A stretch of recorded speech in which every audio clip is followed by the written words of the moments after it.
Street violinist played a haunting melody outside a nightclub, unaware the vampire king inside froze mid-conversation.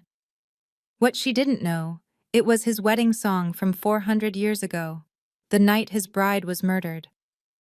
Now he stood in the doorway, rain soaking his coat, unable to look away from the girl whose fingers remembered what history had buried.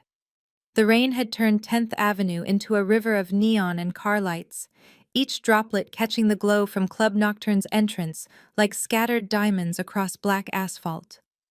Mira Chen tucked her violin case closer to the brick wall, trying to keep the instrument dry while her coat soaked through to her shirt. 11:47 on a Thursday night meant the first wave of club patrons would stumble out soon, drunk enough to be generous but sober enough to find their wallets. And she needed another $60 to make rent without dipping into the grocery money she shared with her roommates. The violin's chin rest was cold against her jaw as she lifted the bow, fingers finding their positions through muscle memory built over 18 years of practice. Back when she still believed the conservatory would lead somewhere other than a studio apartment in Bushwick, with water stains on the ceiling and a landlord who didn't fix the heat. Now please take a moment and subscribe to our channel and comment where you are watching from and what time is it. It is always fascinating to see where these stories get all around the world. Thank you. She had found the music at an estate sale in Queens last Tuesday, a whole box of water-damaged books for $10, and most of it was trash, hymns, and simplified Mozart. But this one piece had stopped her cold when she played through it that first night. The notation was handwritten in brown ink, the paper brittle at the edges, and someone had titled it simply EV, followed by the year 1624, which seemed impossible because paper that old should have disintegrated by now, but the melody itself was what mattered. It was haunting in a way that made her chest ache, a rising line that felt like a question being asked over and over without answer. And she had been playing it every night since because people stopped when they heard it, really stopped, instead of just tossing coins while scrolling through their phones. Inside Club Nocturne, beyond the velvet ropes and the soundproofed glass that cost more than her entire year's rent, Elias Voss sat in the VIP section with his spine straight against leather upholstery that had been dyed the color of dried blood. Sebastian was talking, his words precise and clipped the way they always were when he wanted to seem reasonable. Something about the territorial dispute in Brooklyn Heights, and whether the Vampire King would permit the European delegation to establish a feeding grounds near the promenade. Elias heard the words, but they slid past him like water over stone, because beneath Sebastian's voice, and the pulsing bass from the main floor, and the laughter of humans who had no idea they were drinking 30 feet below a council of predators, there was a melody. It cut through the soundproofed glass like a blade through silk, impossible and undeniable. And for a moment Elias thought he had finally lost his mind the way Sebastian always predicted he would, grief turning to madness after 4 centuries of walking through a world that no longer held the only person who had made him feel human. The melody climbed and turned, and he was no longer in Club Nocturne, but standing in the villa outside Florence, the one with the garden that smelled of rosemary and lavender even in October. Elena sat at the virginal, her fingers dancing across the keys, and she was laughing because she always rushed the third measure when she got excited, speeding through the notes like she couldn't wait to reach the resolution. Candlelight caught in her dark hair, turned her skin to honey and cream, and she looked up at him with eyes that knew exactly what he was, had known since the 2nd month of their courtship, and loved him anyway. She played their wedding song, the one she had composed herself, and told him it wasn't finished yet, that she needed to write the rest, but there would be time. They had all the time in the world. Except they didn't. The glass in Elias's hand shattered against the marble table, red wine spreading like blood across white stone. Sebastian stopped mid-sentence. Camilla and Marcus, the other council members, went silent, their predator eyes fixed on him with the wariness of creatures who understood that broken composure meant danger. For 400 years, nothing had broken Elias's composure. Not territorial wars or council challenges, or the endless gray march of decades that all bled together into a single long night. But that melody shattered it like the glass now glittering on the table. He stood without explanation, his chair scraping against polished concrete, and walked toward the entrance. The club's manager tried to intercept him, but Elias moved past without acknowledgement, pushed through the double doors into rain that soaked his coat in seconds. The cold meant nothing to him, had meant nothing since 1623, when his body stopped responding to temperature the way living things should. But he felt it anyway, registered the water running down his collar and into his shirt as he stood in the doorway watching the street violinist play. She was small, Asian features partially hidden by wet hair plastered to her cheeks, and her violin case sat open at her feet with a scatter of bills inside. She wore a coat that had seen better years and boots that needed resoling, and her playing was technically proficient but not virtuosic, the work of someone who had trained seriously but never quite reached the level where orchestras came calling. None of that mattered because her fingers were playing Elena's song, the melody Elena had composed for their wedding night, and she was making the same mistake Elena always made, rushing the third measure in her eagerness to reach the turn. Elias felt something crack open in his chest, something he had sealed away so long ago he had forgotten it could still break. Sebastian appeared behind him, silent as a shadow despite his expensive shoes and tailored suit. "What are you doing?" Sebastian asked, his voice pitched low enough that only vampire ears could catch it over the rain and traffic. Elias didn't turn, couldn't take his eyes off the girl's fingers moving across the strings, each note a small, precise death. "Listening to a ghost," he said. The violinist finished the song and lowered her bow, flexing her left hand to work out the stiffness that came from playing in the cold.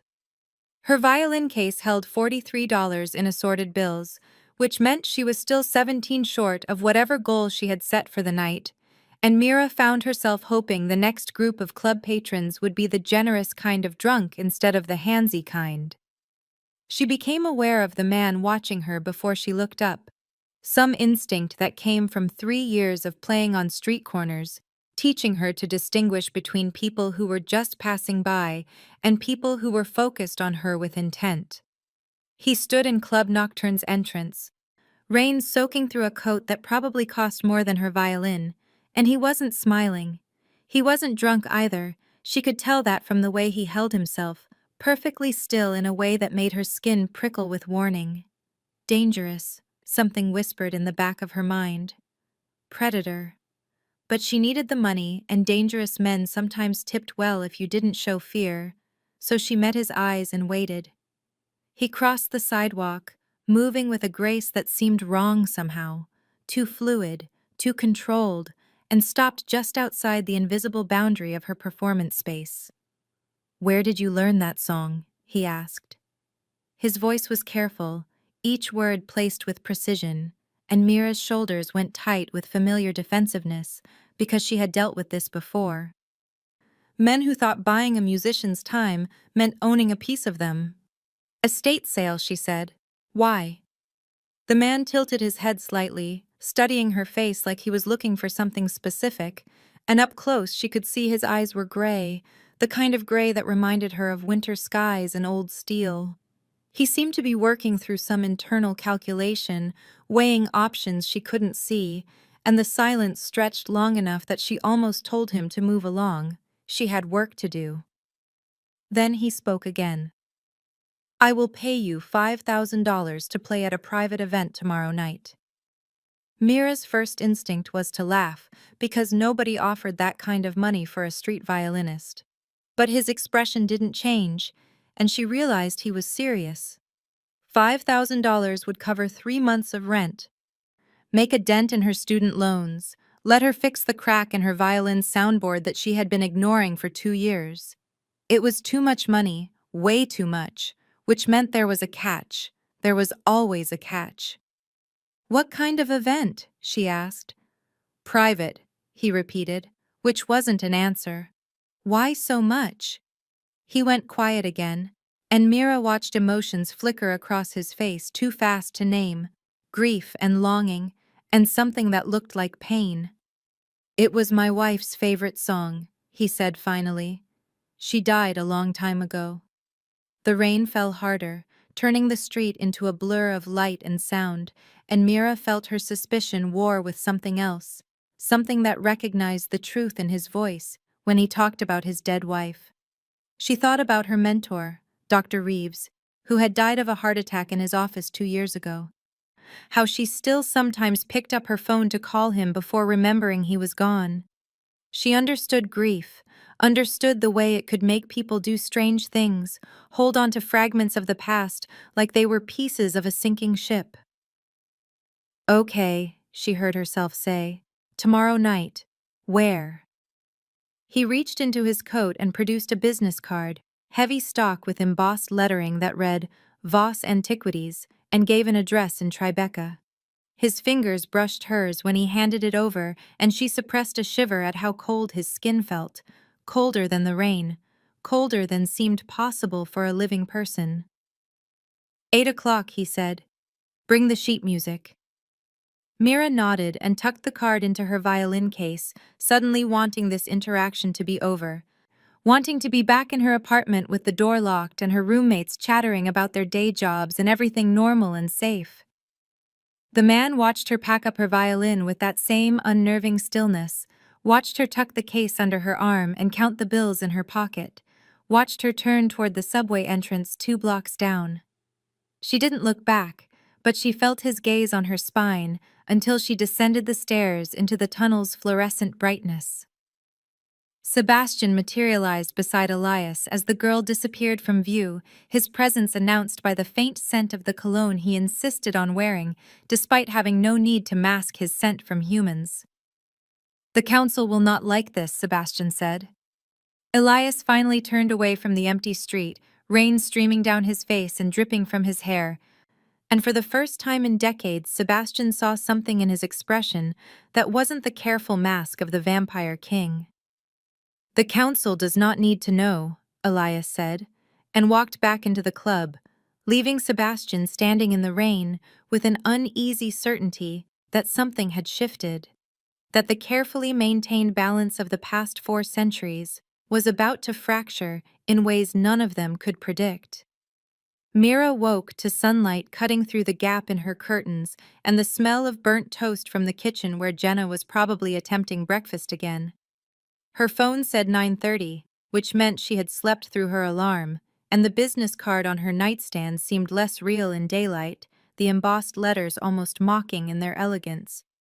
She picked it up and turned it over, half expecting to find it blank. But the address was still there, Voss Antiquities in Tribeca, and she opened her laptop to do what any sensible person would do before walking into a stranger's private event for an absurd amount of money. The internet offered surprisingly little about Elias Voss. His antiquities business had a minimal website with contact information and a disclaimer about appointments only, no walk-ins. She found his name attached to a few high-end art auctions, rare manuscripts, and Renaissance paintings that sold for 6 or 7 figures, and one charity gala photo from 3 years ago where a tall figure in the background was turned away from the camera. Only a suggestion of dark hair and expensive tailoring. No social media, no interviews, no personal information beyond the business records, which struck her as strange because even reclusive millionaires usually left some digital footprint. Jenna appeared in her doorway, holding a plate with blackened bread and peanut butter, already dressed in her scrubs for the evening shift at the hospital. "You look like you're researching a serial killer," Jenna said. "Please tell me last night's mysterious rich guy is not a serial killer." Mira closed the laptop and tried to sound casual. "He wants me to play at a private event. $5,000. Jenna nearly dropped her toast. "That is either the best gig of your life or the setup for a true crime podcast. Probably both. You are bringing pepper spray." "I am bringing pepper spray," Mira agreed. And she meant it. Tucking the small canister into her violin case later that afternoon, alongside rosin and extra strings and the water-damaged sheet music that had started all of this.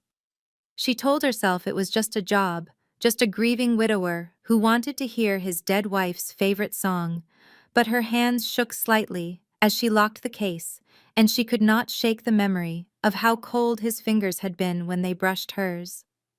In the villa outside Florence, Elena played the wedding song one last time, her fingers dancing across the virginal keys with the joy of someone who believed the future stretched out endlessly before her. Elias stood behind her, watching candlelight turn her hair to silk and shadow, and he had never told her what he was, could not find the words to explain that the man she had married was no longer entirely human.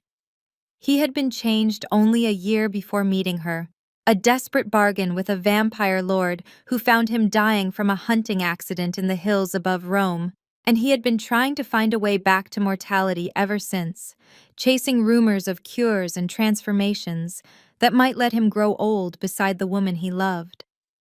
Elena finished the song and turned to him with eyes that saw more than he gave her credit for. "You are troubled," she said. "Tell me." Before he could answer, before he could finally speak the truth that sat like lead in his chest, the villa doors exploded inward. Hooded men with crossbows and silver blades, vampire hunters who had tracked him across Italy, and they were shouting about demons and hellspawn and cleansing fire. Elena screamed his name, and Elias moved with the speed that still felt unnatural, throwing himself between her and the bolts that whistled through the air.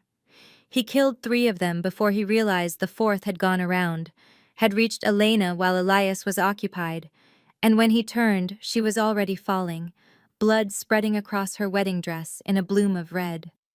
He caught her before she hit the floor, killing the last hunter with his bare hands, tearing through flesh and bone with a savagery that would haunt him for centuries. The wedding song still echoed from the virginal, the mechanism continuing to play even as Elena's breath grew shallow. She looked up at him, and her eyes were afraid but not surprised, and he understood in that moment that she had known all along what he was. A vampire lord appeared in the doorway, drawn by the violence, ancient and powerful, and utterly indifferent to human suffering. Elias begged him for help, offered anything, everything, and the Lord laughed. "I can make you stronger," the Lord said, "strong enough that you will never lose anyone like this again, strong enough to be truly immortal. But I cannot bring back the dead." The transformation took Elena's last breaths as its soundtrack, her hand going cold in his, as power flooded through him, and remade him into something that could no longer die, could no longer change, could no longer be anything but exactly what he was in that moment of perfect grief. When it was over, Elena was gone, and Elias was a vampire king, and the song had stopped playing. Elias stood in his Tribeca penthouse and ordered the staff to clear out, all the assistants and housekeepers and security personnel who normally occupied the space during evening hours. He needed privacy for what came next, needed to make sure no human witnesses saw anything that might require memory alteration or worse. Council law was explicit about private dealings with humans, the rules put in place after too many vampires had been careless and forced the council to clean up exposure incidents. Any extended private contact required a neutral witness, someone to ensure the vampire did not feed, did not turn, did not reveal their nature without proper protocols. He called Amara Okonkwo because she was the only council member he trusted to be discreet, and she arrived at 7 with her usual expression of mild disapproval. "If you are doing what I think you are doing," Amara said, settling into one of his minimalist chairs like a queen on a throne, "you are violating the mourning statute. Attempting to recreate a dead bond is classified as instability." "I am hiring a musician," Elias said. "That is all." Amara had been a vampire for 200 years, long enough to read the lies people told themselves, and she looked at him with eyes that had seen empires rise and fall. "The mourning statute exists because vampires who cannot let go of their human loves go mad. You know this. You helped write it." "I am not recreating anything," Elias insisted. "I simply want to hear the song." Amara did not argue further, but her silence was eloquent. and Elias turned away from her knowing gaze to retrieve the locked box from his vault. Inside, wrapped in archival cloth, lay Elena's original sheet music, all 12 pages written in her hand with the brown ink she preferred. The violin part was complete, but the virginal part existed only in fragments, sketched harmonies and unfinished phrases, because she had always meant to write it down properly and never found the time. He had kept it safe for 4 centuries, stored in climate-controlled darkness like a relic of a saint, and touching it now felt like pressing on a bruise that had never healed. Mira arrived at 8 exactly, her violin case slung over one shoulder and her expression carefully neutral as she took in the penthouse with its floor-to-ceiling windows overlooking the Hudson and its stark white walls, broken only by a collection of Renaissance paintings that probably cost more than her entire building. Amara introduced herself as a colleague, her British accent smooth and cultured, and Mira shook her hand while trying not to stare at the art. Elias gestured to a chair positioned near the windows. "Please," he said, "play what you have." Mira unpacked her violin and set the 3 water-damaged pages on a music stand he had provided, and when she began to play, Elias closed his eyes and let himself fall into memory. Elena's face came to him clearly for the first time in decades, not the dying face from that last night, but the living one, bright with joy and mischief and fearless love. The melody climbed and turned, and Mira played it almost exactly as Elena had, rushing the 3rd measure in her eagerness, her vibrato warm and alive. Then she stopped. "This is incomplete," Mira said, lowering her bow. "The melody does not resolve. Where is the rest?" Elias could have lied, could have told her this was all that existed, but something in her directness demanded honesty. He retrieved the box and opened it carefully, lifting out the 12 pages of vellum with hands that had not trembled in 400 years. Mira's eyes went wide as he laid them on the piano. "The handwriting is archaic Italian," she said, moving closer. "The paper is genuine 17th century vellum. This belongs in a museum. How did you get this?" "It was my wife's," Elias said. "I have kept it safe."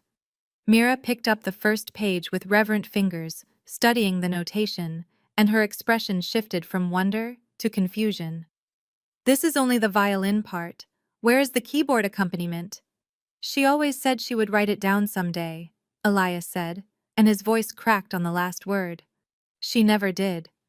Mira looked up at him, and something in her face softened with understanding. "I could arrange it," she said. "Reconstruct the harmony from the violin line, if you want." "Yes," Elias said, too quickly, and across the room Amara's eyes narrowed in warning, because this crossed the line from hiring to collaboration, from business transaction to personal involvement, and council law required full disclosure before a human could be brought into a vampire's intimate affairs.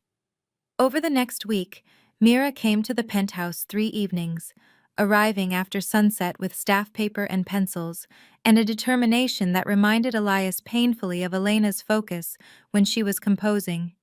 She worked at his piano, playing through phrases and testing harmonies, her hands moving over the keys with confidence that bordered on recklessness.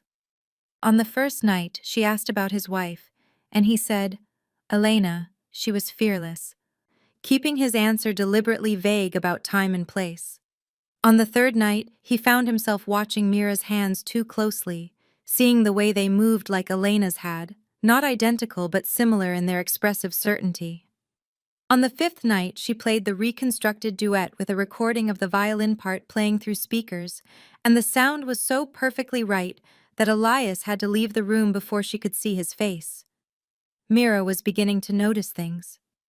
His apartment had no mirrors anywhere, not in the bathroom or the hallways or above the mantelpiece where a mirror would normally hang. He never ate or drank when she was there, not even water, and he knew far too much about 17th century musical notation for someone who claimed to be simply an antiquities dealer. She did not ask directly, but her glances grew longer, more assessing, and Elias knew he was running out of time before her questions became unavoidable. Sebastian arrived on the 6th night, appearing in the penthouse after Mira had left, his expression grim. "You are being watched," Sebastian said. "The mourning statute exists for a reason. Vampires who try to resurrect dead bonds go mad. End this now." "It is just music," Elias said. "The girl is starting to ask questions," Sebastian continued. "Either compel her to forget or register her as a knowing human. You have 72 hours. On the seventh night, Mira completed the full arrangement, 12 pages of reconstructed harmony that wove around the violin melody, like a conversation between lovers. She looked up from the piano with bright eyes. "I want to perform it with you," she said. "Do you have a virginal in storage? You seem like the type who would." Elias hesitated only a moment before taking her down to the climate-controlled vault in the building's basement. The virginal sat in archival wrapping, untouched since he had moved it from Florence in 1887, and when he uncovered it, Mira gasped. The wood was dark with age, but perfectly preserved, and carved into the frame were the initials EV in an ornate script. "Your wife," Mira said slowly. "When exactly did she die?" Elias did not answer. "The paper, the instrument, the way you talk about her," Mira continued, her voice rising. "Elias, how old are you?" Amara stepped from the shadows where she had been observing, her presence suddenly filling the vault with authority. "He is 438 years old," Amara said. "And you have been playing his dead wife's song for a vampire king who has broken 6 council laws to keep you here." Mira grabbed her violin case and backed toward the door, her face pale. "This is insane. You are all insane. I did not mean to deceive you," Elias said, and he let her see the truth in his face. The centuries of loneliness and the desperate hope that had seized him when he heard her playing in the rain. "When I heard you play, it was the first time in 4 centuries I have felt anything but cold." "Prove it," Mira said, her back against the vault door. "If you are a vampire, prove it." Elias let his fangs extend, the transformation taking less than a second, and he moved with inhuman speed to stand beside the window where his reflection should have been, and was not. Mira stared at the empty glass, at the fangs, at the impossible reality in front of her, and she did not scream. She sat down on the floor and laughed, the sound edging toward hysteria. "This is insane," she said again. "You are insane. I am insane for not running. You can leave," Amara said, her voice gentle. "We will erase your memory and you can go back to your life. Or you can stay, finish the song, and register as a knowing human under his protection. But you need to decide now." Mira looked at the completed sheet music still sitting on the piano in the penthouse above them, looked at Elias who stood utterly still, waiting for her judgment. "If I stay," she said finally, "will you tell me what really happened to Elena?" Mira stared at the document spread across the mahogany table in Elias's penthouse, the parchment so old it seemed to breathe with its own history, yet the ink forming the contract terms looked freshly written in a script that shifted between English and something older she could not quite read. Amara stood beside her with hands folded, her 200 years of existence compressed into a posture of patient witnessing, while Elias remained by the window overlooking the Hudson, as though he could not bear to watch what came next. The contract was simple in its cruelty and clear in its protection, a binding supernatural agreement that would register Mira as a knowing human under the protection of Elias Voss, vampire king of the New York territory, and once she signed there would be no unknowing, no return to the comfortable ignorance that had insulated her from the truth that predators walked among humanity wearing human faces. She picked up the pen, an antique fountain pen that Amara provided, and felt its weight like an anchor pulling her down into depths she could not measure. The terms scrolled through her mind as she read them again, committing each clause to memory, even though Amara had explained them twice already in her precise British accent that made supernatural law sound almost reasonable. Mira could not reveal vampire existence to any human not already registered, and if she broke silence, her memory would be forfeit. Not just the memories of vampires, but everything connected to them, which might mean weeks or months or even years, depending on how deeply the supernatural had woven itself through her life. If Elias harmed her, fed from her without explicit consent, attempted to turn her without proper council authorization, or used compulsion to override her free will, he would forfeit his title and all holdings and protections that came with his position as territorial king. The contract bound both of them, a chain with two ends, and Mira understood that signing meant stepping into a world where the rules she had always believed governed reality were merely suggestions laid over a deeper and more dangerous truth.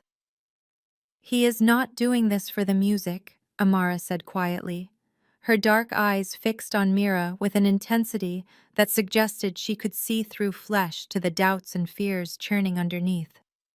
"He is doing it because you remind him of her. That is not love, Miss Chen. That is haunting." Mira looked at Elias, at his silhouette against the city lights, at the rigid line of his shoulders that spoke of 4 centuries carrying grief like stones in his pockets. "What if I want to be haunted?" Mira said. And she meant it, because the alternative was going back to her studio apartment and her subway performances, and the slow suffocation of a life that felt increasingly like waiting for permission to begin. "Then you are a fool," Amara replied without malice. "But at least you will be a protected fool." Mira signed her name in quick strokes before she could reconsider, and the moment the pen lifted from the parchment, the contract flared with a light that had no source, the signature burning itself into the document with a finality that felt like a door closing. Amara took the contract, and it vanished from her hands in a way that made Mira's eyes hurt to follow, filing itself through supernatural channels to whatever archive the council maintained for tracking the humans who knew too much. "You are registered now," Amara said, "protected and bound." Elias turned from the window and his face was unreadable, centuries of practice at concealing emotion, leaving his expression as smooth and cold as marble. "Tell me what really happened to Elena," Mira said, because if she was going to be haunted by a dead woman, she wanted to know the whole truth, not just the sanitized version Elias had offered in fragments. Elias closed his eyes, and when he opened them again, something in his face had cracked, the careful control slipping just enough to show the wound underneath. "Elena Vittoria," he began, his voice soft and distant as though he were speaking from across centuries rather than across a room. "Daughter of minor Florentine nobility, born in 1601, brilliant and defiant in a world that wanted women silent and decorative. She composed music when composition was considered a masculine art, performed at salons where she was tolerated because her father's wealth bought her a seat at tables that should have been closed to her. I met her in 1623 at one of those salons, heard her play a virginal piece she had written herself, and I knew immediately that I would marry her or spend eternity regretting that I had not tried." He moved away from the window, began pacing the length of the penthouse as though movement could outdistance memory. "I had been changed only a year before, turned by a vampire lord who found me dying from a riding accident in the hills outside Rome and decided I was interesting enough to save. I was still learning what I was, still hoped I could find some way back to mortality, some ritual or cure that would let me grow old beside the woman I loved. I married Elena without telling her the truth. Convinced myself I could protect her from what I had become, and for 6 months we lived in a villa outside Florence, and I pretended I was still human." His voice dropped lower, each word costing him something. "On our wedding night, vampire hunters broke into the villa. They had been tracking me across Italy, but their intelligence was incomplete. They knew a vampire had married into the Vittoria family, but not which member of the household was the monster. Elena saw them threatening me, and she stepped between us with nothing but a fireplace poker and her fury, told them they would have to kill her before they touched her husband. So they did. They shot her through the heart thinking she was the vampire, realized their mistake when her blood was red and warm, and by the time I killed them all, she was already dying on the floor where we had danced hours before. Mira felt something cold settle in her chest. What did you do? I begged a passing vampire lord to save her, Elias said. He laughed at me, told me he could make me strong enough that I would never lose anyone again, but he could not bring back the dead. He changed me fully that night, completed the transformation while Elena bled out in my arms, and when it was finished, I was a vampire king and she was gone. The song was still playing, he added, his voice breaking slightly. The virginal had a mechanical component that kept the melody going even after her hands left the keys, and it played her wedding song while she died and I changed and the hunters' bodies cooled around us. Mira swallowed hard against the horror of it. And the hunters. I spent 400 years hunting their descendants, Elias said flatly. The Giordano family, vampire hunters for 6 generations. I tracked them across Europe, killed them one by one, erased the bloodline from existence. The last one died in 1893 in Prague, a 12-year-old boy who did not even know what his family had been. I cut his throat and felt nothing. Mira stood up, her chair scraping against the hardwood floor. You killed a child. I killed the bloodline that took her from me, Elias corrected, his eyes meeting hers without shame or apology. And it changed nothing. Elena was still gone. The revenge was hollow. The song was all I had left of her, and even that was incomplete because she never finished writing the keyboard part. You are not trying to remember her, Mira said slowly, understanding crystallizing into words. You are trying to stay stuck. You want to live in that moment forever, in the grief and the guilt, because moving forward means admitting she is really gone. Elias went very still, and something flashed across his face, rage or recognition or both, and when he spoke again, his voice had gone cold with the kind of formality that was itself a weapon. The arrangement is complete, he said. I will transfer the remaining payment to your account tomorrow.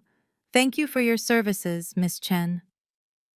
The warmth that had been building between them over the week of working together, the careful collaboration, and the moments when their hands had nearly touched over the piano keys, all of it vanished like smoke, and Mira understood that she had touched something too raw, had pushed against a wound that 4 centuries had not healed. She gathered her violin case without arguing, let herself out of the penthouse, and only when she was in the elevator descending toward the lobby did she let herself feel the ache in her chest that felt like unfinished music, like a melody cut off mid-phrase. 3 days passed in a silence that felt deliberately maintained, Elias not calling and Mira not reaching out, both of them circling the unspoken hurt like boxers in their corners. Then the paparazzi photo appeared on a gossip blog called Manhattan Excess that specialized in tracking the private lives of New York's ultra-wealthy with the dedication of hunters following blood trails. The image was grainy, shot from across the street with a telephoto lens, but it clearly showed Mira entering Elias's building for what the metadata confirmed was the 4th time in 7 days. Her violin case slung over one shoulder and her face turned slightly away from the camera as though she already sensed she was being watched. The captions speculated about a relationship, made jokes about sugar daddies and struggling artists, and used phrases like mystery woman and secretive billionaire that made Mira's stomach turn. Within hours, the photo had been picked up by 3 other gossip sites, each adding their own layer of innuendo and speculation, and Mira's phone exploded with texts from friends she had not spoken to in months, all of them wanting to know who the mysterious man was and whether she was okay and did she need them to come check on her. Jenna came home from her hospital shift carrying a printed copy of the photo and a look of deep concern etched into her face. Please tell me you know what you are doing, Jenna said, dropping the printout on the kitchen counter between them like evidence. I really do not, Mira admitted, because there was no point in lying to her roommate who had known her for 5 years and could read her moods like sheet music. The council met in emergency session that same evening in their underground chamber.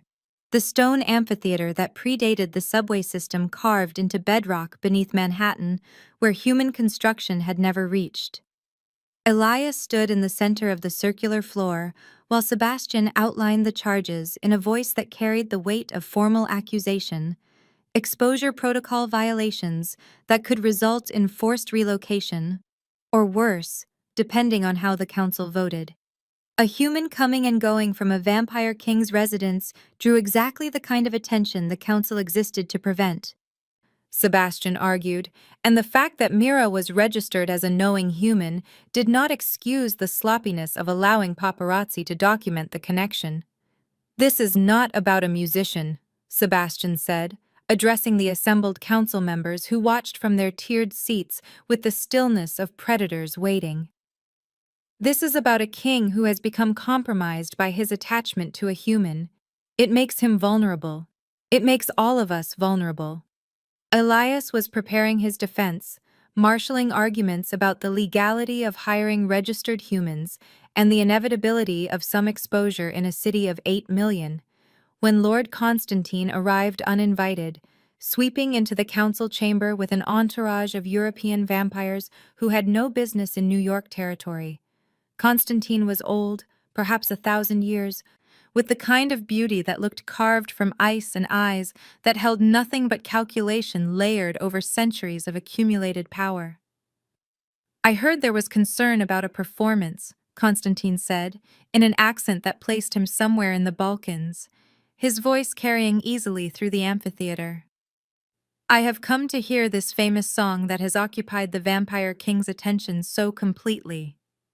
It was a power move dressed as diplomatic courtesy, forcing Elias to either expose Mira to the full weight of vampire society or refuse and appear weak in front of rival factions who were already circling his territory with predatory interest, looking for any sign of vulnerability they could exploit. Sebastian looked at Elias with something almost like sympathy. "Council law allows for requests from visiting dignitaries," he said, and they both knew he was not actually asking. Elias had no choice without appearing to hide something, without confirming that he had something to hide.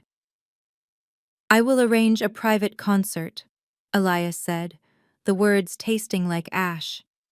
The council chamber had been built 200 years ago, a stone amphitheater carved into the bedrock beneath what was now the financial district, existing in the spaces between subway tunnels and building foundations where human workers had never been allowed to excavate.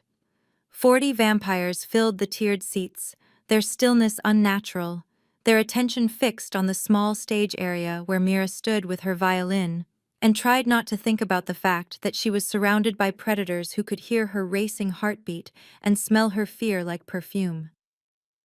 Elias sat at the virginal he had brought from his vault, the original from 1624 with Elena's initials carved into the frame, his hands resting on the keys with a casualness that Mira knew was performance. All of this was performance except for the music, which was the only true thing in the room. They had not spoken since their argument 3 days ago, had not even exchanged texts to prepare for this moment.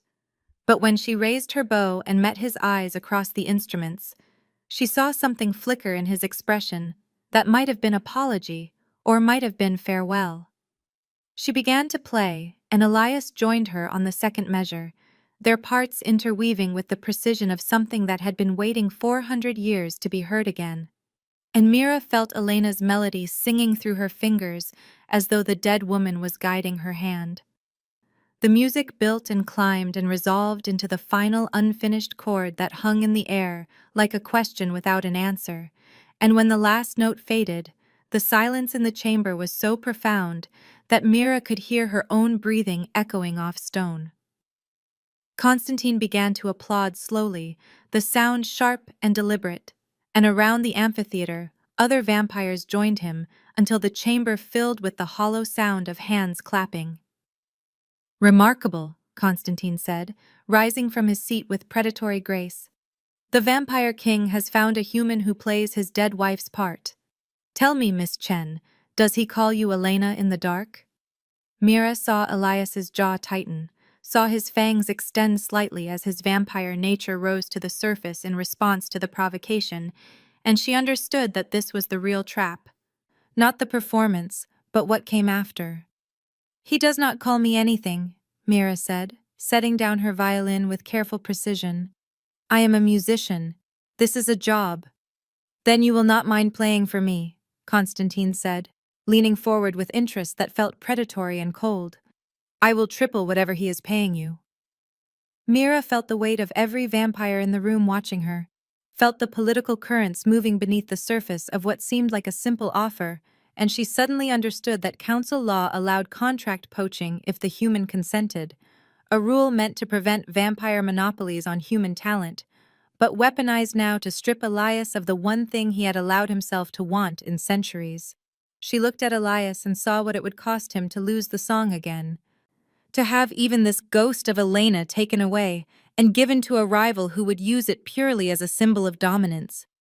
"I am not interested," Mira said clearly, her voice steady despite the fear making her hands shake.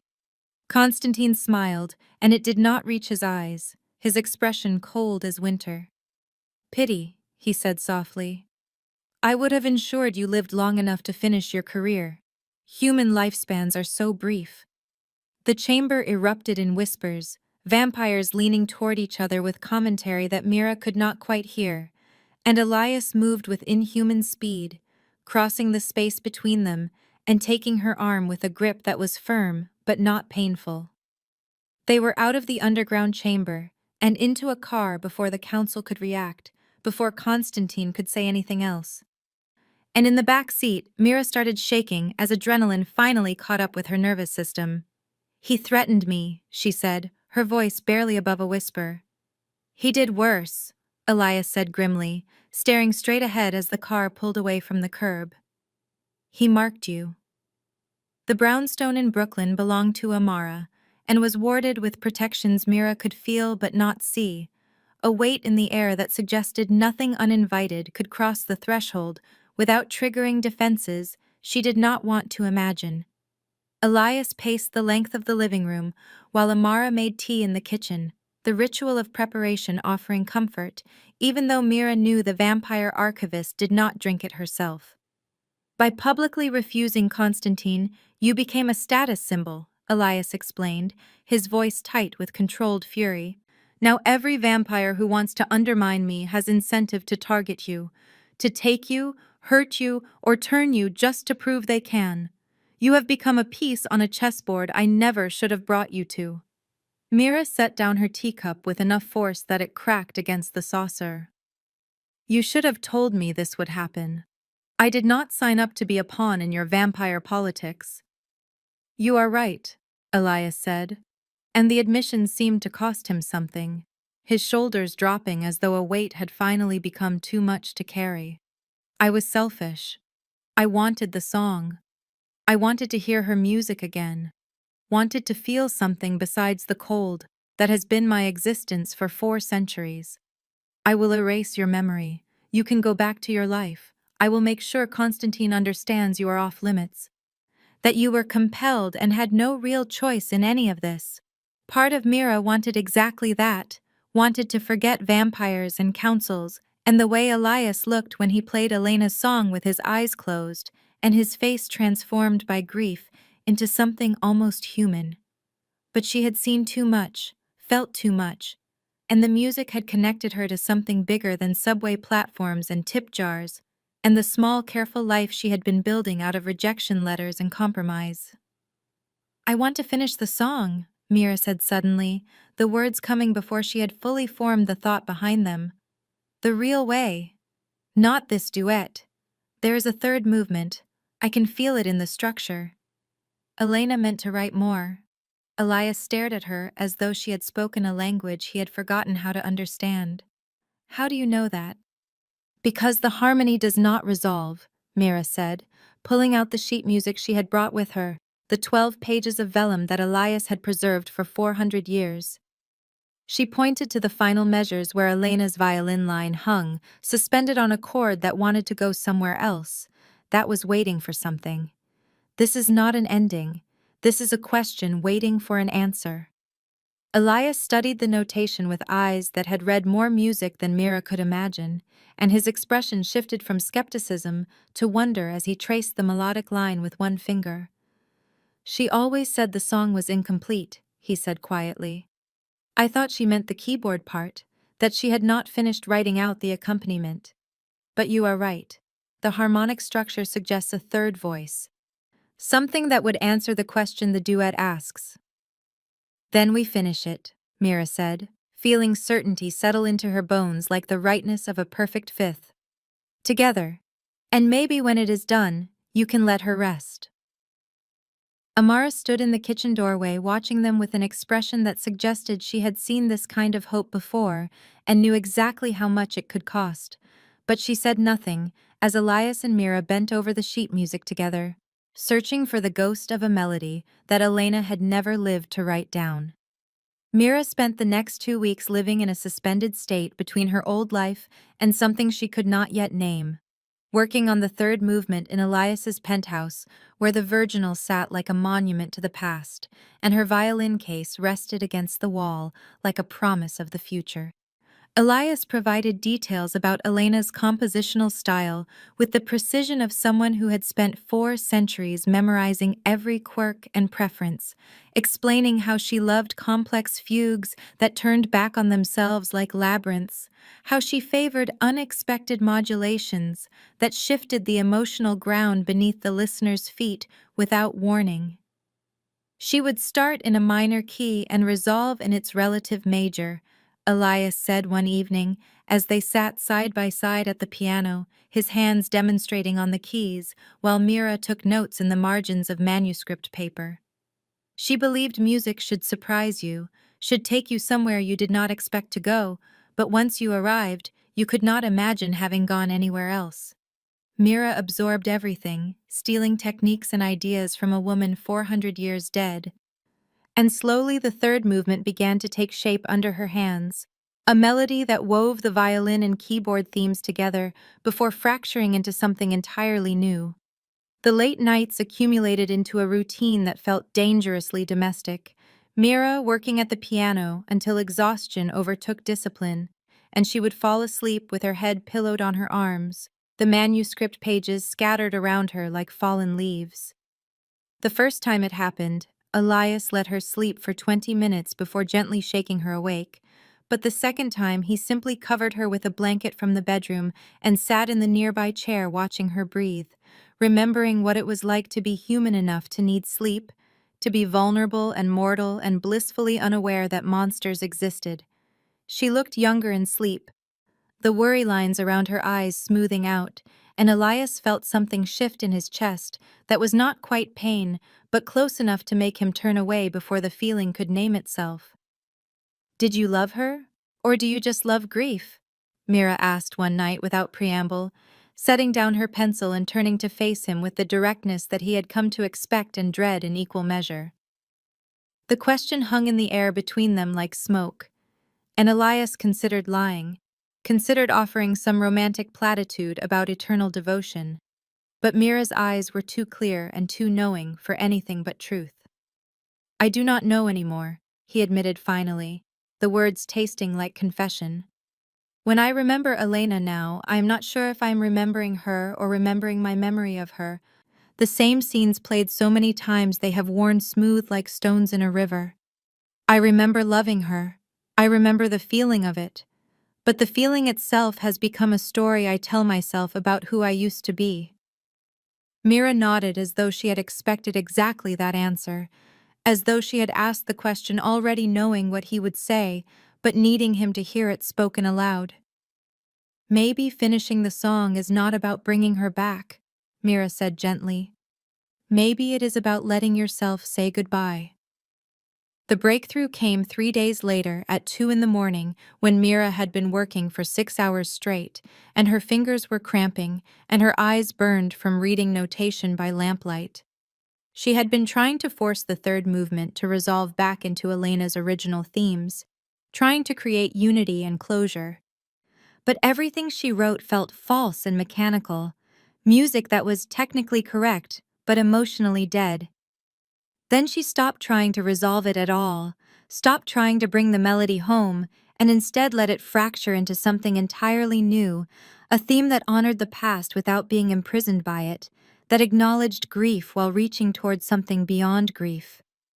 She played it through once with shaking hands, the new movement weaving both the violin and keyboard themes together before spinning off into unexplored harmonic territory, and when she finished the last chord, she turned to find Elias standing behind her with tears running down his face. He made no sound, did not move to wipe them away, simply stood there with 400 years of held grief finally breaking through the walls he had built around it, and Mira understood that she was witnessing something profound and private, a moment that would never come again. "It is beautiful," Elias said when he could speak, his voice rough and broken. Elena would have loved it. She would have said it was better than anything she wrote. "I am not so sure about that," Mira said, but she felt warmth spreading through her chest like sunlight, the satisfaction of having created something true.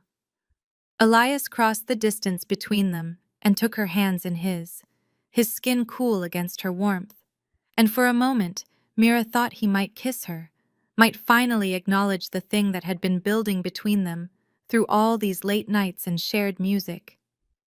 Instead, he lifted her hands to his lips and pressed a kiss to her knuckles. Formal and old-fashioned, and somehow more intimate than anything else could have been. "Thank you," he said simply, and Mira understood he was not just thanking her for the music. The attack came on a Tuesday morning when Mira had returned to the Brooklyn brownstone to sleep in a real bed for the first time in 3 days, her body demanding rest that she could no longer postpone. Amara was reading in the library when the wards shattered with a sound like breaking glass, vampires pouring through the doorway with coordinated precision that spoke of military planning. Amara moved with inhuman speed, placing herself between Mira and the intruders, her body becoming a weapon as she fought with the controlled fury of someone who had survived 200 years by never underestimating an enemy. "Get to the safe room," Amara shouted, throwing one vampire across the room hard enough to crack the wall, but there were too many, and they were too fast, and Mira barely made it halfway across the room before someone grabbed her from behind. She screamed and fought, violin training giving her stronger hands than most humans her size. But vampire strength made her resistance meaningless, and the last thing she saw before they drugged her unconscious was Amara going down under 3 attackers, blood spreading across the hardwood floor like spilled wine. Mira woke in a glass room that measured perhaps 10 feet by 10 feet, the walls and ceiling transparent and reinforced, sitting in the middle of a warehouse that smelled of salt water and rust. Constantine sat in a leather chair perhaps 20 feet away, watching her with the patient interest of a scientist observing an experiment. And when he saw her eyes open, he smiled without warmth or humanity. "Good morning, Miss Chen," he said in his Balkan accent. "I apologize for the accommodations, but I wanted you to have an excellent view of what comes next." "What do you want?" Mira asked, proud that her voice came out steady despite the fear making her heart race and her hands shake. "Leverage," Constantine said simply. "Elias will receive word soon. Your safety in exchange for his abdication. He steps down as Vampire King and cedes his territory to European Council control." "And if he refuses," Mira said, already knowing the answer but needing to hear it spoken. "Then you become an object lesson in the cost of caring for humans," Constantine replied. "Either way, I win. If he abdicates, I gain territory and eliminate a rival. If he refuses, I prove him weak and unfit to lead. The politics are quite elegant, really." Mira looked around her glass prison, memorizing the space and looking for weaknesses even though she knew escape was likely impossible, but sitting still felt like surrender, and surrender felt like death. The warehouse was old, brick walls and high windows, loading dock doors at one end, suggesting they were near the waterfront. She could see perhaps a dozen vampires scattered throughout the space, some watching her with predatory interest, while others seemed bored. And she understood that to them, she was not a person, but a tool. a means to an end that would be discarded once her usefulness expired. Elias received the message 18 hours after Mira's kidnapping. A video sent to his phone showing her sitting in the glass room with Constantine's terms laid out in his measured voice. The council convened an emergency session within the hour, vampire politics moving at supernatural speed when the situation demanded it. Half the council advised acceptance, their arguments pragmatic and cold. She is one human, Lady Chen pointed out, no relation to Mira despite the shared surname. You are a king responsible for an entire territory. Abdicating preserves stability and prevents war. The other half saw capitulation as weakness that would invite further challenges. If you bow to this, you are finished either way, Sebastian said bluntly. Every vampire with ambition will see you as someone who can be manipulated through human attachments. You will spend eternity defending yourself against similar gambits. Elias sat in silence while they argued, his face an expressionless mask that gave nothing away, but inside him something ancient and violent was waking, the part of himself he had kept carefully controlled for centuries, because once released it would not stop until everything in its path was destroyed.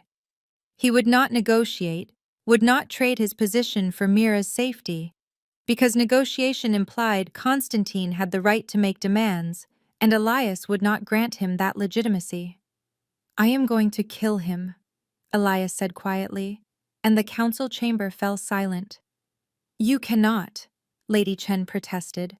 Council law forbids assassination of visiting dignitaries.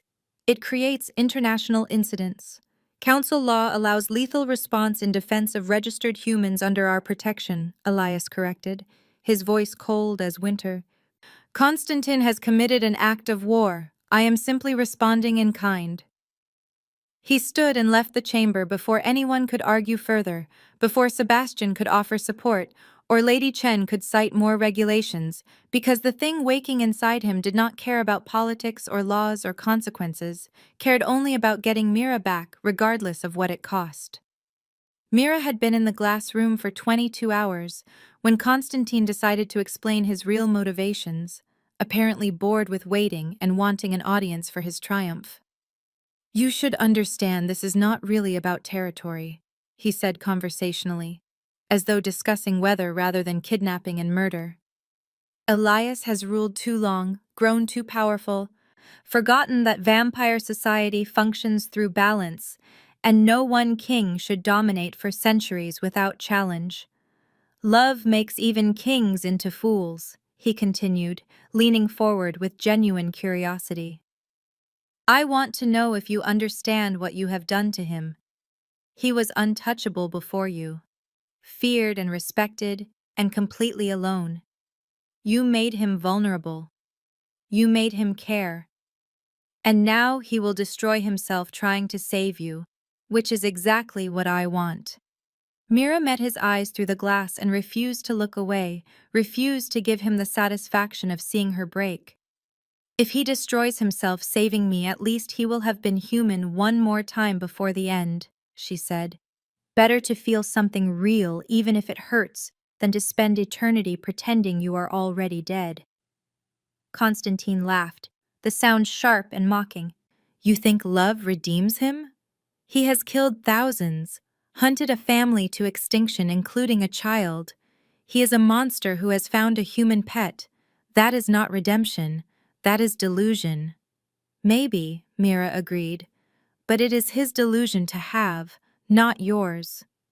Elias arrived alone 3 hours before dawn, the warehouse door slamming open with enough force to tear it from its hinges, and Mira saw him silhouetted against the streetlights like something out of nightmare. He moved with inhuman speed, a blur of violence that left vampires dying before they could react, and Mira understood for the first time what it meant that he was a king, that he had survived 4 centuries not through luck, but through being more dangerous than anything that challenged him. The combat was brutal and fast, vampires moving too quickly for human eyes to track.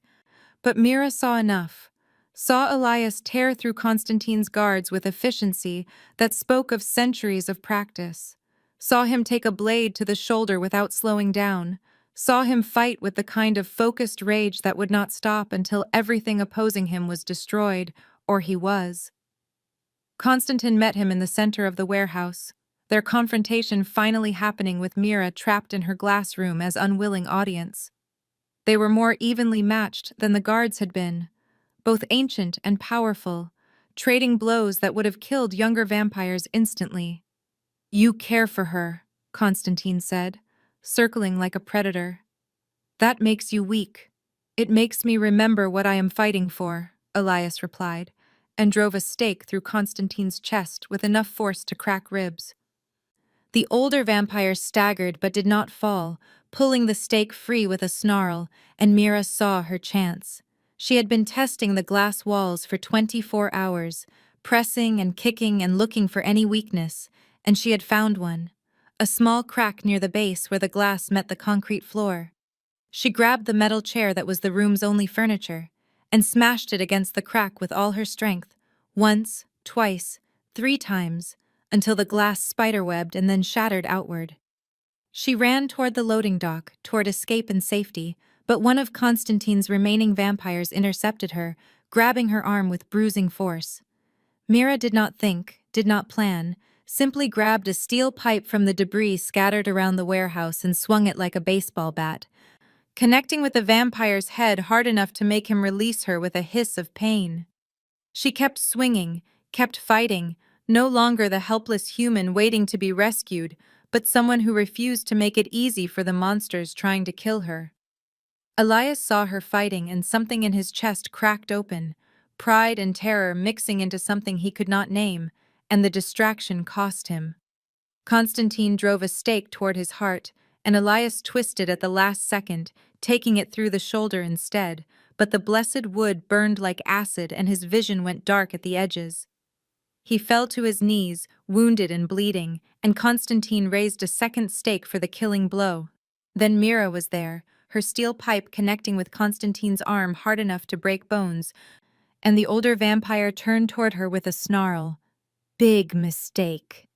Elias moved with the last of his strength, grabbing Constantine from behind and driving his hand through the vampire's chest, ripping out the heart before the other could react. Constantine crumbled to ash, and Elias collapsed beside the remains, his shoulder still bleeding, the stake protruding from the wound like an accusation. Mira dropped her pipe and ran to him, her hands hovering over the injury without knowing how to help. "Do not touch it," Elias gasped. "Blessed wood. Burns." "Then I will not touch it," Mira said, but she stayed beside him, her presence an anchor, until Sebastian arrived with council reinforcements to secure the scene. Elias's injuries healed slowly over the next 2 days, vampire regeneration hampered by the blessed wood that had poisoned his system, and by the second night he was pale and weak in a way that frightened Mira more than the combat had. "He needs blood," Amara said bluntly, her own injuries bandaged but healing. "Fresh human blood. He has been refusing the stored supply." Elias lay on the couch in his penthouse looking more dead than alive, his skin gray and his breathing shallow, and when Mira knelt beside him, his eyes opened with visible effort. "You need to feed," she said gently. "Amara says fresh blood will help you heal." "I will not take from you," Elias said, his voice barely a whisper. "I swore I would never make you a source." "You are dying because you saved me," Mira said, rolling up her sleeve with shaking hands. "Do not make it meaningless. Let me help." Elias tried to protest, but his body was failing, the poison spreading faster than his depleted system could fight it. And when Mira held her wrist to his lips, his control finally broke. He bit down carefully, precisely, his fangs piercing her skin with surprising gentleness, and Mira gasped at the sensation, pain and intimacy mixing into something she had not expected. It felt like being seen, like being known, like sharing something more fundamental than blood. Elias drank for perhaps 30 seconds before forcing himself to pull away, sealing the wound with his tongue the way vampire saliva could. And Mira felt dizzy but whole, aware that something had shifted between them. "A faint blood tie," Amara said later, examining them both with clinical interest. Not a full bond, but close enough. The council will consider you linked now. If she dies, your sanity becomes questionable. If you die, she loses supernatural protection. Sebastian visited the next evening when Elias was strong enough to sit up and Mira was sleeping in the bedroom, exhausted from blood loss and adrenaline crash. You have bound yourself to a human, Sebastian said without preamble, sitting in the chair across from Elias with an expression that mixed concern and resignation. Do you understand what that means? When she ages, when she dies, you will go through losing Elena all over again. Except you will be aware this time. You will watch it happen. I know, Elias said quietly, watching the bedroom door as though he could see through it to where Mira slept. And it terrifies me. But I would rather have 30 or 40 or 50 years with her than spend another 400 years alone. Sebastian studied him for a long moment, then sighed. You have fallen in love with her. Not because she reminds you of Elena, because she is herself. Yes, Elias said, and felt the truth of it settle into his bones like music finally resolving to its proper key. Mira Chen is stubborn and brilliant and brave enough to fight vampires with a steel pipe. She composed a third movement that made me weep. She offered me her blood when I was dying without hesitation. I love her. Not as a replacement, not as a ghost, as herself. Then I hope you are prepared for the heartbreak, Sebastian said, but his tone was gentle. Because humans do not live forever and you will. I know, Elias repeated, but maybe some things are worth the pain. The announcement went out 3 weeks after Constantine's death. A formal press release from the office of Elias Voss stating that he would be sponsoring a special concert at Carnegie Hall featuring the world premiere of a newly discovered 3-movement suite by the 17th-century Italian composer Elena Vittoria, performed by violinist Mira Chen, with Elias himself on historical keyboard. The human world received the news with polite interest, classical music blogs speculating about the mysterious antiquities dealer who had apparently unearthed a lost masterwork and decided to fund its debut rather than selling it to a museum. The vampire world understood immediately what the concert actually represented, a public declaration that Elias had chosen his human over discretion, that he was willing to expose himself to scrutiny and risk just to give Mira this moment. The weeks leading up to the performance passed in a blur of rehearsals and logistics, Mira working with the Carnegie Hall staff to coordinate lighting and acoustics while simultaneously practicing until her fingers cramped and her bow arm ached. She had played thousands of hours in her life, subway platforms and student recitals and wedding gigs, but never anything like this. Never a stage this prominent with stakes this high. The media attention built slowly, and then all at once, classical music critics expressing interest in the unknown composer and the unusual sponsorship arrangement, lifestyle magazines running profiles on the mysterious violinist who had seemingly appeared from nowhere to land Carnegie Hall. Mira did interviews where she carefully sidestepped questions about her relationship with Elias, described Elena Vittoria as a forgotten genius whose work deserved recognition, and tried not to think about the fact that half the audience would be vampires watching for political signals rather than musical merit. Elias handled the business side with efficiency that came from centuries of practice, but Mira caught him sometimes staring at the manuscript pages with an expression she could not quite read, something between grief and wonder. Are you sure you want to do this? She asked him one evening a week before the concert. Playing her music in public means letting go of it as a private memorial. It means other people will perform it, interpret it, change it. I know, Elias said quietly. That is the point. Elena wrote music to be heard, not locked in a vault where only I could mourn over it. She would have wanted this. Would she have wanted the third movement? Mira asked, because the question had been gnawing at her. The part I wrote that moves past the grief. Or does that feel like betrayal? Elias turned to face her fully, his eyes holding hers with an intensity that made her breath catch. She would have loved it, he said firmly. Because it does what she always tried to do with music.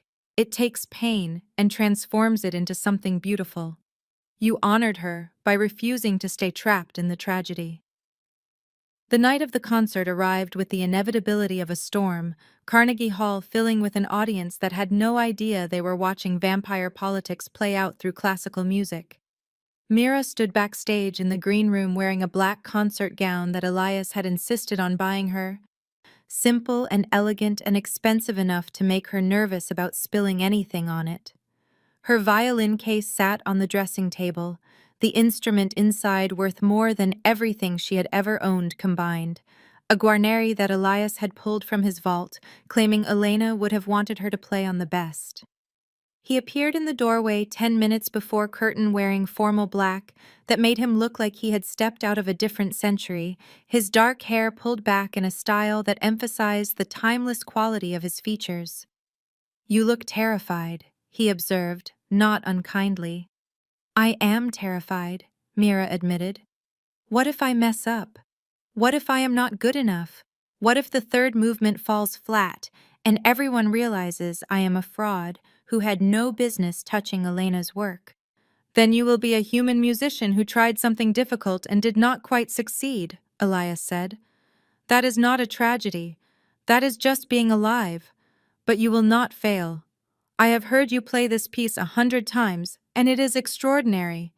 Trust yourself the way I trust you." Mira took a shaky breath and nodded, trying to channel some of his certainty into her own nervous system. They walked to the wings together, and Mira peeked out at the audience, seeing the full house that represented the biggest crowd she had ever played for, easily 2,000 people filling the ornate hall. She could not tell which ones were vampires just by looking, but she knew they were there, council members and rival factions and vampires who had come to see what Elias's human could do.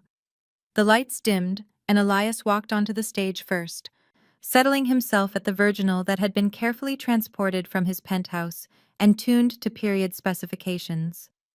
Mira followed with her violin, the stage lights bright and warm after the cool darkness of the wings, and she heard the rustle of programs and the subtle clearing of throats that meant the audience was settling into attention. She lifted her violin to her shoulder, met Elias's eyes across the instruments, and began to play. The first movement was Elena's original, the piece that had survived 400 years in Elias's keeping, and Mira played it exactly as written with only minimal ornamentation. The melody was heartbreaking in its simplicity. A song about love and loss written by a woman who had not yet experienced either fully, and Mira felt the audience lean forward as the music filled the hall. She could feel their attention like a physical weight, 2,000 people holding their breath, and she poured everything she had into making Elena's voice heard across the centuries. The second movement was the duet she had reconstructed, violin and keyboard interweaving in complex counterpoint, and here Mira and Elias became partners in the truest sense, listening to each other with the intensity that came from weeks of rehearsal and deeper understanding. She watched his hands on the keys and remembered the first time she had heard him play, the grief that had saturated every note. But tonight something had shifted. He was playing with precision and passion, but also with a kind of peace, as though he had finally given himself permission to honor Elena without being destroyed by her memory. Then came the third movement, Mira's composition that took both themes and wove them together before fracturing into new harmonic territory. This was the piece she had written in Elias's penthouse at 2 a.m, with cramping fingers and burning eyes, the music that had made him weep, and she played it now like a prayer or a promise. The melody climbed and soared, acknowledged grief without drowning in it, and built toward a resolution that felt like sunrise after a long night. Mira closed her eyes for the final measures, letting muscle memory guide her fingers, and when the last note faded into silence, the hall held its breath for 3 full seconds before erupting into applause. The standing ovation started in the orchestra section and spread like wildfire, people rising to their feet with genuine enthusiasm rather than polite obligation. and Mira felt tears stinging her eyes as she lowered her violin and bowed. Elias stood from the virginal and crossed to stand beside her, taking her hand and raising it in acknowledgement, and Mira saw something in his face that looked like pride and love and painful hope all mixed together. They took 3 curtain calls before the stage manager finally signaled that it was time to exit, and backstage Mira collapsed into a chair with shaking hands and a heart that felt too large for her chest. "You were perfect," Elias said, kneeling beside her chair and taking both her hands in his. "Elena would have been so proud." "I wish I could have known her," Mira said, and meant it. "She must have been extraordinary." "She was," Elias agreed. "And so are you." The reviews the next morning called the performance hauntingly transcendent, praised Mira's technical skill and emotional depth, and speculated endlessly about the mysterious Elena Vittoria whose work had been lost for so long. Classical music. Twitter exploded with debate about attribution and authenticity, and whether the third movement was actually period appropriate or a modern addition, and Mira watched the discourse unfold with a mixture of pride and surrealism. But the vampire response was more complicated and arrived in the form of a council summons delivered to Elias's penthouse 48 hours after the concert. The emergency session convened in the underground chamber with full attendance, every council member present, and dozens of other vampires filling the tiered seats to witness what everyone seemed to know was coming. Elias stood in the center of the floor with Mira beside him, both of them facing Sebastian, who had assumed the role of council speaker in the absence of clear leadership. "The performance was beautiful," Sebastian began, his tone formal and careful. "It was also a clear political statement. You have chosen to publicly align yourself with a human in a way that cannot be ignored or dismissed.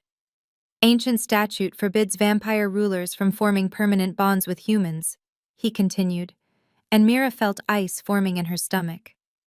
"The reasoning is practical. Such bonds create risk of compromise, exposure, and instability.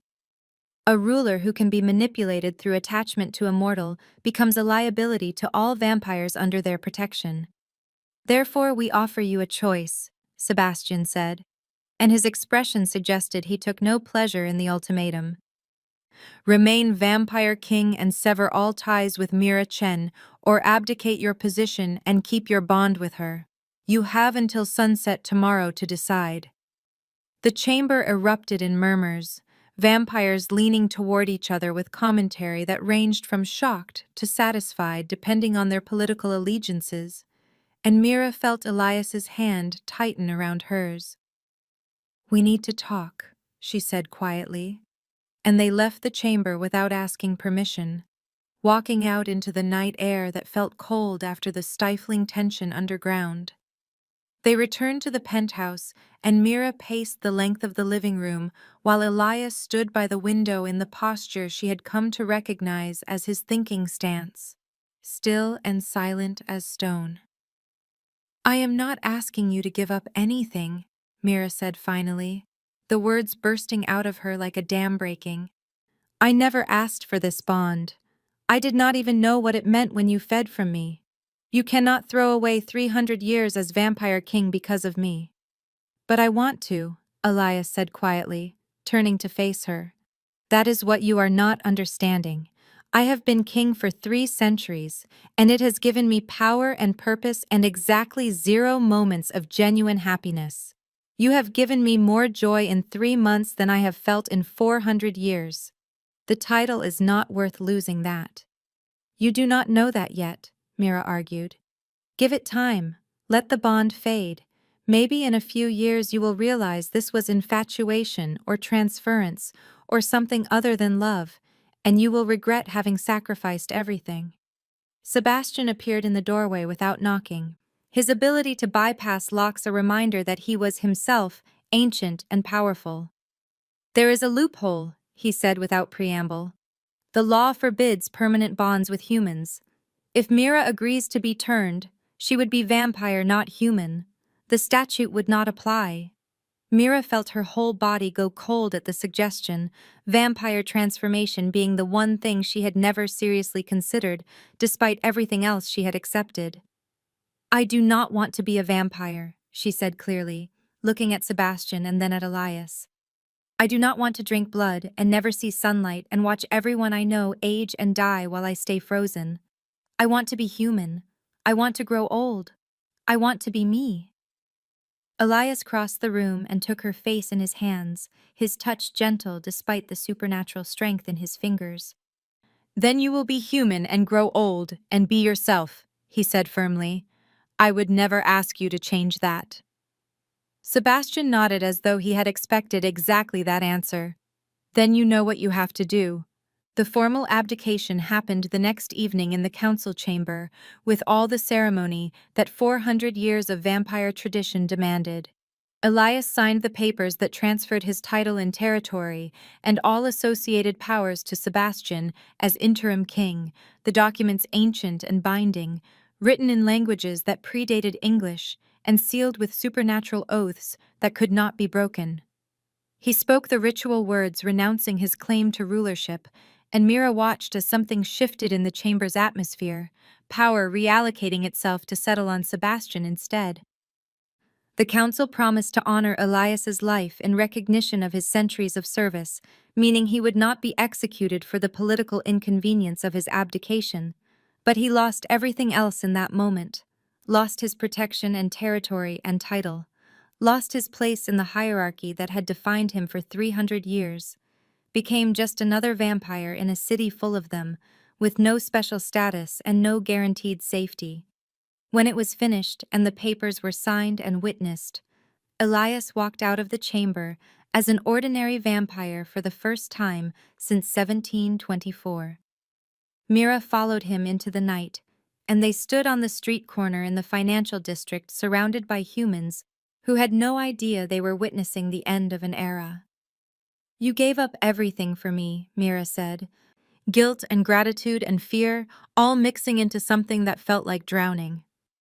"I gave up a throne," Elias corrected, pulling her close with arms that were still inhumanly strong even without a crown. "I kept what matters." They returned to the penthouse that was no longer a seat of power, but just an apartment, expensive and empty, and theirs. Elias no longer had council obligations or territorial responsibilities or political meetings that consumed his nights. Mira no longer had to navigate vampire politics or worry about being used as leverage against a vampire king. They were ordinary now, in a way that felt both terrifying and liberating, just a vampire and a musician trying to figure out what came next. The music industry wanted more from Mira after the Carnegie Hall success.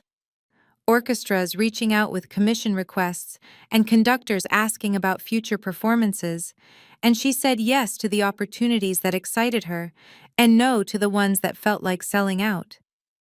Elias sold most of his antiquities collection to fund their new life, keeping only the pieces that held genuine meaning rather than just monetary value, and discovered that he had no idea who he was without a kingdom to rule. They fought sometimes in those first months, sharp arguments about Mira's touring schedule taking her away, or Elias's tendency to be overprotective, about practical matters like whose turn it was to do dishes, and deeper issues like what they were building together. But they also laughed, shared late nights working on music, learned how to be partners without the weight of politics crushing everything. Sebastian visited occasionally, bringing news from the council and checking on his predecessor with what seemed like genuine concern rather than political maneuvering. "You seem happier," he observed one evening, accepting the glass of whiskey Elias offered even though vampires could not get drunk. "I am," Elias admitted. "It is strange and difficult, and I have no idea what I am doing half the time, but I am happier than I have been in centuries." "That is the cost of love," Sebastian said. "Uncertainty and vulnerability, and the constant knowledge that you will lose her eventually. But also joy and connection, and the feeling of being alive even when you are technically dead." "Exactly," Elias agreed, glancing toward the music room where Mira was practicing scales with the dedication that had first caught his attention. Worth every sacrifice. 6 months after the abdication, Mira premiered a new composition at a smaller venue in Brooklyn, a piece for solo violin that she had written during the adjustment period when everything felt uncertain and frightening. The audience was mostly human, with only a handful of vampires in attendance, and Elias sat in the third row, watching her play with an expression that anyone could read as love. The piece was technically complex and emotionally raw, music about choosing uncertainty over safety, about loving someone despite knowing you would lose them, about finding home in another person rather than in power or position. When she finished and took her bow, Elias was the first on his feet applauding, and Mira met his eyes across the crowd and smiled. They had both given up kingdoms in their own ways. Elias his literal throne, and Mira her dreams of mainstream success that would have required safer choices and more conventional relationships. What they had built instead was smaller and stranger and more fragile, a partnership that violated vampire law and defied human expectations, that would end eventually when mortality claimed Mira and left Elias to grieve again. But tonight, under the stage lights with applause filling the small venue, it felt like enough. Felt like exactly the right choice. Felt like the kind of love worth writing songs about, even knowing how the story would end. Backstage afterward, Mira collapsed into Elias's arms with the exhausted satisfaction of having performed well. "That was incredible," he said, kissing her temple. "The harmonic progression in the third section made me want to weep." "Good weeping or bad weeping?" Mira asked, laughing, "because with you it is sometimes hard to tell." "Good weeping," Elias assured her, "the kind that means the music reached something true." They left the venue hand in hand, walking through Brooklyn streets that were still warm from the summer day, and Mira thought about all the ways her life had changed since that night she had played in the subway and caught a vampire's attention. She had lost her anonymity and gained a reputation, had signed supernatural contracts and survived vampire politics, had fallen in love with someone who would watch her age while he stayed frozen, who would eventually lose her the way he had lost Elena, who had given up everything he was to keep her. The future was uncertain and complicated and probably shorter than she wanted it to be, but right now, walking through Brooklyn with Elias's cool hand wrapped around her warm one, Mira could not imagine having chosen differently. This was the life she wanted, strange and dangerous and absolutely her own, and she would live it fully for however long she had. That was enough. That was everything. 6 months had passed since Elias signed away his crown, and the world had settled into a rhythm that felt both strange and surprisingly ordinary. They lived now in a small apartment in Brooklyn, Mira's place that had once seemed cramped for one person, and now somehow accommodated two, despite Elias bringing almost nothing with him except his instruments and a few carefully chosen books. The penthouse in Manhattan had been sold to settle debts and establish independence, the palace staff dismissed with generous severance, and Elias found himself navigating a life without servants or empire or the weight of 400 years of accumulated responsibility. He was learning to be ordinary in ways that would have seemed absurd during his reign, figuring out grocery shopping and attempting to cook with results that ranged from mediocre to borderline inedible. Mira teased him mercilessly about his inability to make anything more complex than toast. But she also found it oddly endearing to watch a centuries-old vampire standing in their tiny kitchen, frowning at a recipe like it was written in code. The Carnegie Hall performance had launched Mira's career in ways she had not quite anticipated, orchestras and chamber groups reaching out with opportunities that were modest but real. Paid gigs that meant she could cover rent without busking and actually build something sustainable. She was touring small venues across the Northeast, recording sessions for an independent label that specialized in contemporary classical. And while she was not famous in any mainstream sense, she was becoming known in circles that mattered. Critics praised her technical precision and emotional depth. Other musicians wanted to collaborate, and Mira found herself living the dream she had chased for years, even if it looked different than she had imagined. Elias attended her performances whenever his sensitivity to crowds and enclosed spaces allowed, sitting in the back row watching her command stages with a confidence that grew stronger each time. He was adjusting to a life without council business or territorial disputes, to nights that belonged entirely to himself rather than being parceled out among political obligations. He read voraciously, revisited composers he had neglected during his busy centuries, took long walks through Brooklyn neighborhoods that were still gentrifying and changing. Sometimes the weight of ordinariness felt crushing, the loss of purpose and identity leaving him unmoored. But other times it felt like freedom, like he had been released from a prison he had not realized he was in. They played music together in the evenings when Mira was not traveling, no audience and no pressure, just two people sharing melodies in an apartment that smelled like coffee and old books. Elias had acquired a modern piano to replace the virginal he had sold, and they worked through Bach inventions and improvised duets that went nowhere except into each other's laughter.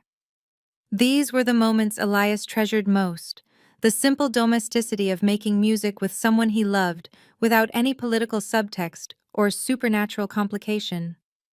One evening in late autumn, when the air had turned crisp and the Brooklyn streets were covered in fallen leaves, Mira set down her violin and looked at Elias with an expression he could not quite read.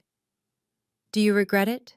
she asked quietly, and he knew immediately what she meant, even though months had passed since the abdication. "Giving up the throne, choosing me over power. Do you ever wish you had made a different choice?" Elias considered the question seriously, rather than offering easy reassurance. Thinking about the political influence he no longer wielded, and the safety net that had disappeared when Sebastian became king. "I regret the 400 years I spent mourning instead of living," he said finally. "I regret that I let Elena's death define me for so long that I forgot how to be anything except grief. But I do not regret choosing you, not for a single moment." "Even knowing I will lose you eventually," Mira pressed, because they both understood the mathematics of their relationship, vampire immortality versus human mortality. "Even knowing you will watch me age and die the way you watched Elena." "Especially knowing that," Elias said firmly, reaching across the space between them to take her hand. "Because this time, I am choosing to love someone fully while I have the chance, rather than hiding behind walls and responsibilities. This time I will have no regrets about time wasted or words unspoken. When you die, I will grieve, but I will not spend another 4 centuries paralyzed by it." Mira squeezed his hand and nodded, accepting the answer, even though he could see the sadness in her eyes at contemplating her own mortality. They sat together in comfortable silence while the autumn evening darkened outside their window, and Elias thought about how much had changed since that night he had first heard her playing in the subway. The next afternoon, while Mira was teaching violin lessons at a community center and Elias was attempting to make sense of their apartment's chaotic filing system, a letter arrived via courier. The envelope was heavy cream paper sealed with wax, and Elias recognized Amara's handwriting immediately, even before opening it. Inside was a brief note explaining that she had been conducting research in Italian archives as part of her work documenting vampire history and had discovered something she thought he needed to see. The historical document she had enclosed was a diary, pages carefully photographed and printed, and Elias felt his breath catch when he recognized Elena's handwriting. The entries dated from the last year of her life, intimate observations about daily life in Venice, and her relationship with the mysterious nobleman she had married. Elias read through them with hands that shook slightly, seeing Elena's personality come alive again through her words, her wit and intelligence, and deep capacity for love evident in every sentence. Then he reached the entries from 3 months before her death, and everything he thought he understood about their relationship shattered. Elena had known he was a vampire, had figured it out through careful observation and deduction, noticing details like his avoidance of sunlight and mirrors and the way he never aged in the portraits that lined their palazzo. She wrote about her discovery with remarkable calm, working through the implications and deciding that his supernatural nature did not change her love for him. She had known for months and never confronted him about it, respecting his need for secrecy while privately grappling with what it meant to love someone inhuman. The final entry was written the day of her death, and Elias had to stop reading twice to compose himself before he could finish it. "If they come for me tonight," Elena had written, "know that I chose this. I chose to love you knowing what you are. I chose to stay even understanding the danger. And I would choose you in every life, in every version of this story, where we find each other. You are worth the risk. You have always been worth everything." Elias set down the pages with tears streaming down his face. 400 years of guilt dissolving in the space between one breath and the next. He had spent centuries believing that Elena had died, not knowing the truth about him, that his deception had robbed her of informed choice and agency, had carried the weight of that betrayal like a stone around his neck, punishing himself for the lie, even while understanding why he had kept it. But she had known all along, had chosen him anyway, had gone to her death understanding exactly what loving a vampire meant and deciding it was worth it. The guilt that had defined him since 1625 crumbled into dust, replaced by grief that was clean and pure rather than poisoned by shame. He mourned Elena still, would always mourn the loss of her, but he no longer carried the burden of feeling responsible for deceiving her. She had made her choice with open eyes and a full heart, and honoring that meant accepting her agency rather than drowning in guilt. When Mira came home hours later, she found Elias sitting on their couch, surrounded by the printed diary pages, his face wet with tears, but his expression lighter than she had ever seen it. "What happened?" she asked, dropping her violin case and crossing to kneel beside him. He showed her the diary and explained Amara's discovery, and Mira read through Elena's final entry with her own eyes filling. "She loved you so much," Mira said softly when she finished reading, "and she wanted you to know that her choice was real and informed, and hers. You do not have to carry guilt anymore." "I know," Elias said, and the relief in his voice was profound. "For 400 years I thought I had stolen her agency by not telling her the truth. But she knew. She chose me anyway. The weight of that realization has freed something I did not know was still trapped." They sat together surrounded by Elena's words, and Elias felt the last chains of his grief finally release their hold. He would always love Elena, would always treasure the 2 brief years they had together, but he was no longer imprisoned by mourning her. She had given him permission to move forward. Written 400 years ago, but received exactly when he needed it, and he intended to honor that gift by living fully rather than merely existing. 2 weeks later, on a clear November evening, Mira and Elias climbed to the rooftop of their apartment building, carrying her violin and a blanket to sit on. The city spread out below them in a carpet of lights, Brooklyn and Manhattan glittering against the darkness, and the air was cold enough that Mira's breath misted while Elias remained comfortably unaffected by temperature. She had been working on a new composition for weeks, scribbling ideas in notebooks during long train rides and humming melodies while washing dishes, and tonight she was finally ready to share it. "This is not Elena's song," Mira said, as she tuned her violin with practiced efficiency. "And it is not the duet we performed at Carnegie Hall. This is something new, something that is entirely ours." She lifted the instrument to her shoulder and began to play, and Elias listened with complete attention as the melody unfolded.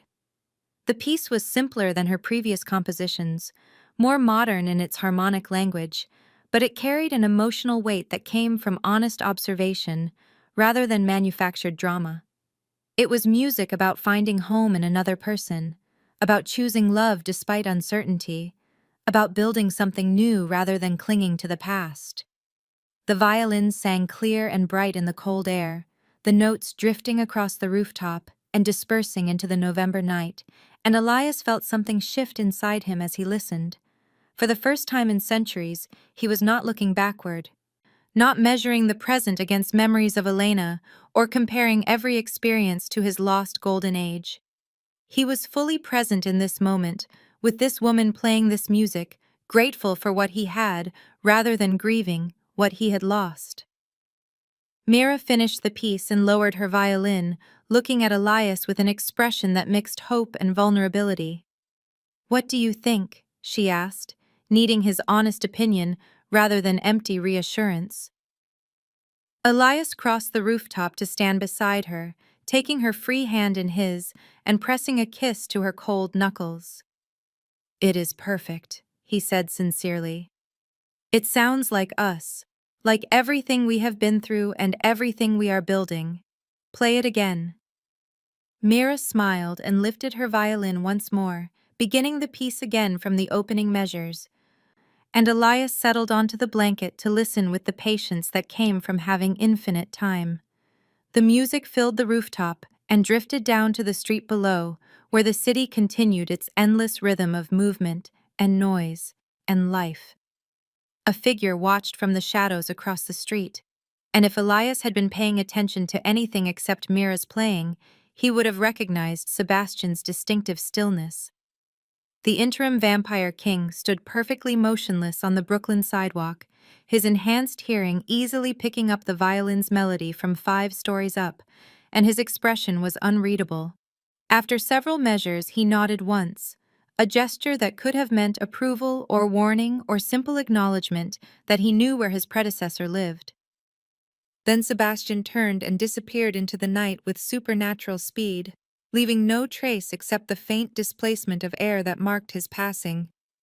The vampire world had not forgotten Elias, would never forget a king who had abdicated for love, and Sebastian's presence was a reminder that they were still being watched, still being evaluated, still connected to politics and power games, even in their Brooklyn apartment far from the council chambers. But for now, on this rooftop under the November sky, none of that mattered. Mira played, and Elias listened, and the song drifted into the night, simple and hopeful and entirely their own. The future remained uncertain. Vampire politics still lurked at the edges of their ordinary life, and mortality would eventually claim Mira, leaving Elias to face another loss. But whatever came next, they would face it together. 2 people who had chosen each other against all logic and tradition, who had given up kingdoms to build something smaller and more precious. The music continued, violin notes rising into the darkness, and Elias closed his eyes and let himself feel grateful. Grateful for Elena, who had loved him enough to choose him knowingly. Grateful for Mira, who had somehow seen past his walls and brought him back to life. Grateful for this moment, and this music, and this impossible love that had saved him from an eternity of mourning. When the piece ended, Mira set down her violin and curled against Elias's side, tucking herself under his arm and resting her head on his shoulder. They sat together watching the city lights and listening to the distant sounds of traffic and voices and all the noise of human life continuing around them. "You know this is not over," Mira said quietly, because they both understood that vampire politics did not simply evaporate because someone abdicated. "Sebastian will keep tabs on us. The council will watch for any sign you are building influence again. We are not safe just because we are ordinary." "I know," Elias agreed, "but we are safer than we were, and we are together. That is enough for now." "For now," Mira echoed, and they let the words hang in the cold air between them, a promise and a question, and an acceptance of uncertainty. Below them, the city breathed and shifted, Brooklyn transforming block by block into something new while holding echoes of everything it had been. Above them, stars struggled to shine through the light pollution, ancient and distant, and entirely indifferent to the small dramas of vampires and humans. And on the rooftop, 2 people sat wrapped in each other's warmth, listening to the night and thinking about the future and holding on to the precious, fragile thing they had built together. The violin case sat open beside them, the instrument resting in velvet, and Mira's new composition sat in her music bag ready to be shared with the world.